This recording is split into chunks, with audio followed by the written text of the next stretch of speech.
In this tutorial, we'll explore audit logging in Oracle AI Data Platform Workbench. Audit logs in Oracle AI Data Platform Workbench capture detailed user activity to help me monitor usage, ensure compliance, and investigate issues such as unauthorized access or configuration changes. I'll begin on the home page and select Audit Logs. I can use audit logs to track operations on key Workbench objects, like workspaces, compute clusters, catalogs, schemas, and roles. Each audit log records the object, operation, timestamp, who initiated it, where it was initiated from, and whether it succeeded or failed. I can search for and filter audit logs by object name or payload. In this example, I only want to see audit logs for role changes, so I'll select object type and choose role.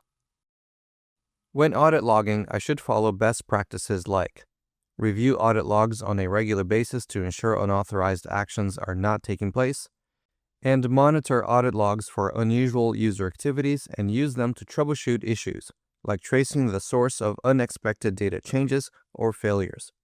Audit logs are especially valuable when I need to respond to security incidents or demonstrate compliance for governance. Knowing who changed what and when offers me transparency and accountability in AIDP Workbench. Find more videos in this series and additional resources on using Oracle AI Data Platform Workbench in the links below.